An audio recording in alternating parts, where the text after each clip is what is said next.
So, continuation ng OOP natin. So, sa Python, lagay lang natin, Python OOP. So, yung topic na itatakal ko ngayon is about encapsulation. Okay. So, ang encapsulation is ginagamit po siya para sa protecting an object's data.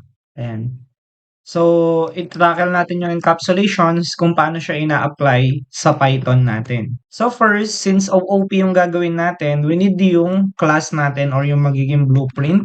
And then yung pangalan ng class natin will be student. After nito, magdi-define tayo dito ng tinatawag natin na constructor. Okay, so sa constructor natin, maglalagay tayo dito ng function. So, gagamitin natin yung ah, double underscore init. So, yan yung magiging constructor natin. And gagamitin natin yung self natin and then lalagay lang natin name and yung age. Okay, so yung self natin para siya sa current object na gagamitin natin which is yung name and age later on. So, ang gagawin natin, after nun, i-declare lang natin yung self, dot, and then create natin yung variable na name, and then equal natin siya sa name na nandito. Then, same thing, self dot age, and then equal lang natin siya sa age na nandito. So, ngayon, ito na yung magiging function natin or ng constructor natin. Then, gawin natin, magka-create tayo dito ng tinatawag natin na controlled methods. So, yung controlled methods natin, ito yung getter and setter natin. So, sa getter and setter natin, and ang next na gagawin natin is we will define yung ating yung ating another function. So, gagawa tayo ng function dito and gagawin natin is get and then magkakaroon tayo dito ng underscore and then lalagay natin yung grade.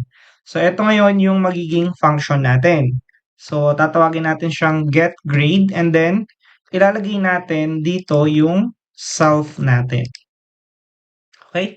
And then colon natin siya and then sa baba, ang gagawin natin is i-return natin yung tinatawag natin na self dot underscore underscore and then yung grade natin.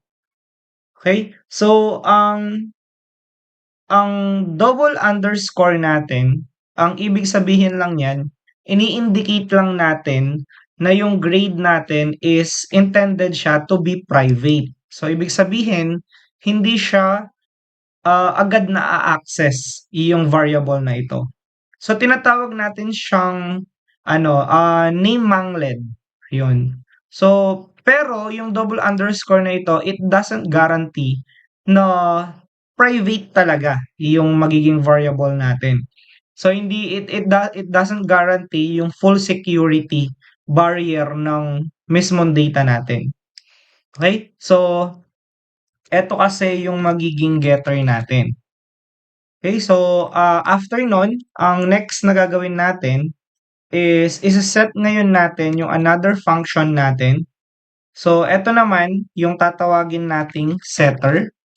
So, sa setter natin, mag-define ulit tayo ng function and ang ipapangalan natin sa kanya set underscore grade. So, since eto yung getter, eto naman yung setter natin. Then after nun, kakaroon lang tayo ng opening and closing parenthesis and then call natin yung self underscore gamit tayo ng grade na variable dito. And then after nun, magkakaroon lang tayo ng condition dito.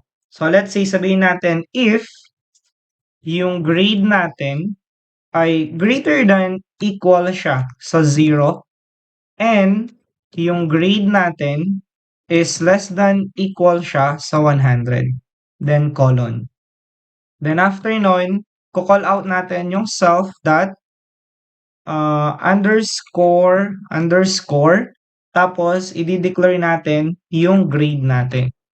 Then equal lang natin siya sa magiging grade dito. Okay, and then sasabihin lang natin, maglalagay lang tayo ng print dito. Sabihin lang natin grade updated successfully. Yan. And then after nun, magkakaroon lang tayo ng else dito. So sa else natin, maglalagay lang din tayo ulit ng print. Yan. So dito, ang ilalagay lang natin is invalid grade. Yan. So eto ngayon yung setter natin. So yung getter natin, ang pinakatrabaho niya is to read yung mga private data. Ang setter naman natin, ang pinakatrabaho niya is to change yung private data natin. So kumbaga eto yung nagbabasa, eto naman yung nag-a-update natin.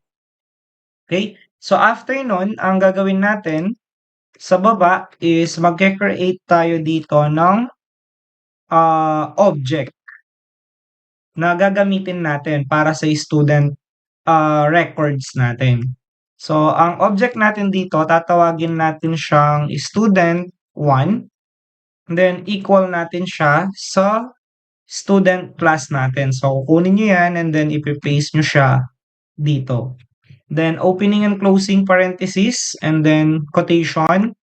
Kasi meron tayong name dito. So lalagyan natin siya ng name. For example, Dean. And then underscore. Ang age niya, let's say for example, ang age ay 20.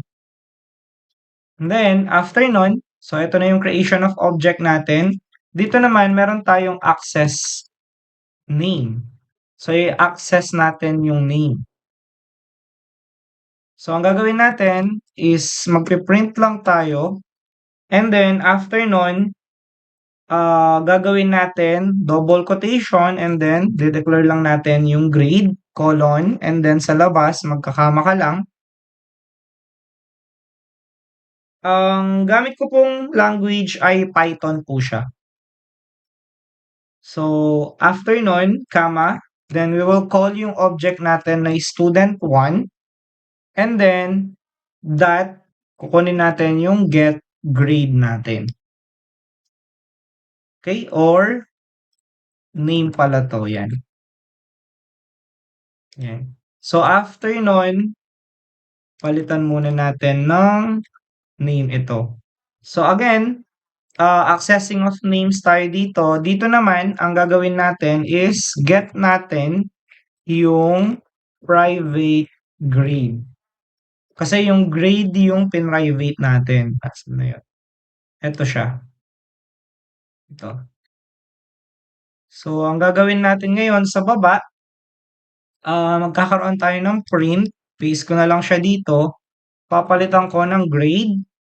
And then, lalagyan natin yung student1 na object natin that get grade. Yan.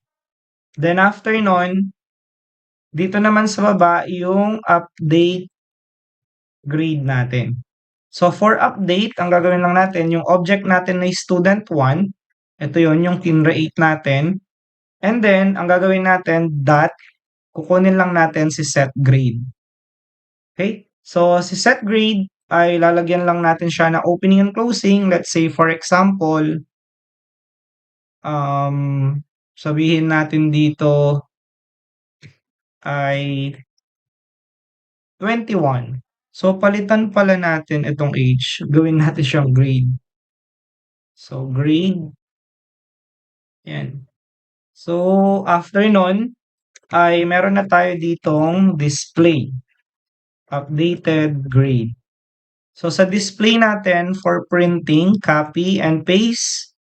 So ang ilalagay lang natin sa string ay new grade. Then comma and then student1 which is yung ating object and then lalagay natin get grade and then opening and closing dito.